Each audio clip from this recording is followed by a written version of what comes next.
Cockroach Janata party అంటే సౌరవ్ దాసు, అశుతోష్ రాణా, అభిజిత్ దుబ్కే, ఇలాగ ఒక 5 పేర్ల నేహా బోరా ఇప్పుడు కాక్రోచ్లో ఉందా, ఏఎస్ఏలో ఉందంటే ఏఎస్ఏ అధ్యక్షురాలుగా ఉంది. మరి కాక్రోచ్లో ఉందో లేదో ఇప్పుడు తను చెప్పట్లేదు. అయితే ఇక్కడ కాక్రోచ్ జనతా పార్టీలోని మరొక అధికార ప్రతినిధి రత్నని మీడియా నిలదీసింది. ఏమండి, పంజాబ్లో పేపర్ లీక్ జరిగిందని చెప్పి కోర్టే తీర్పిచ్చింది, మీరు ఎందుకు యాజిటేట్ చేయట్లేదు అని.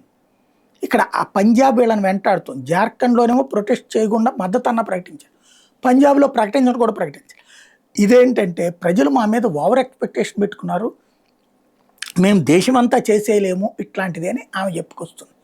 మరి దేశమంతా చేయలేనన్నప్పుడు దేశమంతటి ఇష్యూస్ మేమే చేస్తాం, దేశంలో ప్రతి స్కూల్ అంశం మేమే చూస్తాం అని ఎందుకు అనుకుంటున్నారు అంటే, ఒక రాజకీయ ఎజెండాతో పుట్టుకొచ్చిన పార్టీ అని వాళ్ళ కాళ్ళే ఒప్పుకుంటున్నారు. కాంగ్రెస్కి ప్రత్యామ్నాయంగా ఆమ్ ఆద్మీ పార్టీ అనుకుంటే ఆమ్ ఆద్మీ పార్టీని జనం నమ్మడం మానేసి మళ్ళీ కాంగ్రెస్ ప్రధాన ప్రతిపక్ష స్థానానికి వచ్చి ఆమ్ ఆద్మీ పార్టీకి ఎంపీలు కరువు అవుతున్నటువంటి దశలో కొత్త ఎత్తుగడే కాక్రోచ్ జనతా పార్టీ అన్నది స్పష్టమైపోతుంది.